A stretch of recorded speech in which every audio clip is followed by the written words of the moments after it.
नमस्कार मित्रांनो, मी भूषण रमेश महाजन नाशिक. अध्यात्म उपदेश भूषण महाजन चॅनलवरून मी अनेक विषयांवर संवाद साधत असतो. हे विषय आपल्याला आवडत असतील तर चॅनलला नक्की सबस्क्राईब करा, प्रतिसाद द्या. तर आज आपण असा विषय चिंतनाला घेतलेला आहे की पौरोहित्य क्षेत्र किंवा धार्मिक विधी करत असताना आपण त्या पुरोहिताला दक्षिणा देत असतो. म्हणजे व्यावहारिक द्रव्य आपण देत असतो, व्यावहारिक पैसे देतो, त्याला दक्षिणा म्हणतात. प्रत्येक जण काहीतरी कार्य करतो, कार्याच्या निमित्ताने त्याला मोबदला दिला जातो. तोच प्रकार किंवा धार्मिक विधी केल्यानंतर त्या पुरोहिताला दक्षिणा दिली जाते. तो जो कर्म करतो ती दक्षिणा द्यावीच. ती दक्षिणा नाही दिली तर त्या कर्माचं पुण्य पूर्ण आपल्याला प्राप्त होत नाही. आणि दक्षिणेचं स्वरूप काय काय होतं, काय असतं आणि आत्ता काय आहे त्याविषयी आपण चिंतन करू. तर जेव्हा धार्मिक विधी किंवा धर्म कार्याचा विषय येतो किंवा व्रत उपवास यज्ञ यागादी कर्म आपण करतो, तेव्हा ते कर्म आपण श्रद्धा भक्तियुक्त अंतःकरणाने करतो. परंतु जर दक्षिणे ते फळे, जेव्हा त्या कर्माची दक्षिणा दिली जाते तेव्हा ते कर्म फलीभूत होत असतं. कारण पूर्ण पुण्याचे देणे त्या माध्यमाने ते कर्मपूर्ती किंवा पूर्ण फळ देण्याचं माध्यम काय तर ती दक्षिणा असते.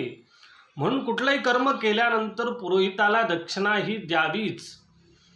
तसं न करता ते जर आपण दक्षिणा न देता कर्म करून घेतलं तर काय होतं, तर ते कर्म विना दक्षिणा कर्म फलान गती, त्या कर्माला पुण्य फळ प्राप्त करून देण्याची गती आहे ती प्राप्त होत नाही. आणि ते कर्म केल्याचं पुण्य त्या पुरोहिताच्या गाठी राहतं, त्या गुरुजींच्या माध्यमाने त्यांच्याकडे राहतं. जेव्हा दक्षिणा दिली जाते तेव्हा ते पूर्ण फल कर्त्याला प्राप्त होत असतं. म्हणून दक्षिणा दिली जात असते. आणि शास्त्रमतीनुसार, शास्त्र परंपरेनुसार दक्षिणा ही चलन नाही आहे, लक्षात घ्या. ती व्यवहाराची संगत आजनुसार आपण घालून दिली आहे. त्याला आपण पैसे म्हणतो, ते दक्षिणा स्वरूप नसतं. पण आज काय तर ते व्यवहार त्याच माध्यमाने होतात, म्हणून दक्षिणा व्यावहारिक स्वरूपाने दिली जाते. म्हणून अर्पण करते वेळी पण तो उच्चार येतो की व्यावहारिक द्रव्य दक्षिणाम समर्पयामी. ते व्यावहारिक का, कारण त्या चलनाद्वारे व्यवहार घडत असतो. आणि ही व्यवस्था कोण करतं, जर आपण साधन सामुग्रीने युक्त आहोत, साधन संपत्तीने, तर त्यांनी त्या पूजेची, त्या कर्माची सूत्रबद्धता घ्यावी, म्हणजे व्यवस्था करावी. पूजा अनुरूप जे काय आवश्यक असतं ते द्रव्य कर्त्याने उपलब्ध करून द्यावं.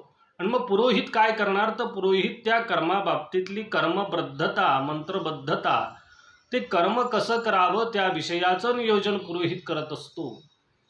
आणि त्यापुढेही यज्ञकर्म अवस्थे दक्षिणा वस्तू मात्रे, यज्ञकर्म असेल, मोठमोठे यज्ञ यागादी कर्म असतात, तेव्हा त्याची दक्षिणा ही वस्तू मात्राने पूर्वी होती किंवा वस्तू स्वरूपाने दक्षिणा दिली जात होती. मग त्यामध्ये दशदान त्याला म्हणतात. दशदानाचा संकल्प असतो, पीठदानाचा संकल्प, या माध्यमाने म्हणजे वस्तू मात्राने दक्षिणा होती. आणि व्यावहारिक दक्षिणा आज का देतात, ती कालसंगनमते, कालानुरूप ती दक्षिणा दिली जाते. जे व्यावहारिक चलन आपण म्हणतो ती का दिली जाते, कारण त्यानेच सर्व व्यवहार होतात. परंतु पूर्वीच्या काळी किंवा ती वस्तू मात्राने दक्षिणा होती, आजची ती योग्य आहे. ती का, कारण तो व्यवहार त्याच माध्यमाने होत असतो. आणि धर्मकर्म, कुठलाही धार्मिक विधी हा श्रद्धेने फलीभूत होत असतो. श्रद्धायुक्त अंतःकरणाने केलं तर आपल्याला फलप्राप्ती आहे.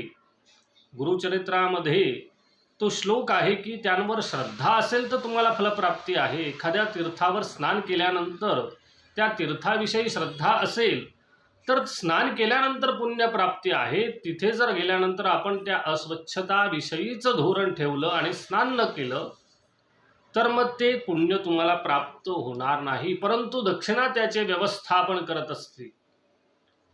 तुम्ही त्या कर्माबाबतीतली दक्षिणा जर दिली तर त्याची व्यवस्था पुण्यफलाची प्राप्ती ही दक्षिणा करत असते. पण त्यासाठी कर्मही महत्त्वाचं असतं आणि दक्षिणा जर न देता आपण कर्म करून घेतलं तर त्याविषयी शास्त्रामध्ये प्रमाण आहे की 1 दिवस ठेवली, 2 दिवस ठेवली तर किती दक्षिणा ते स्वरूप कसं कसं बदलत जातं त्याविषयी पण आहे.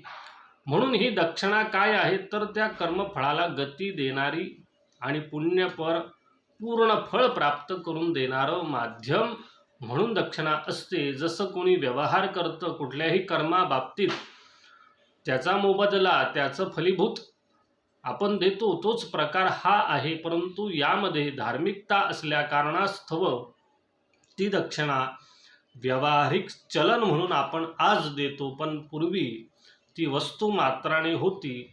याविषयी आपण चिंतन केलं. धन्यवाद.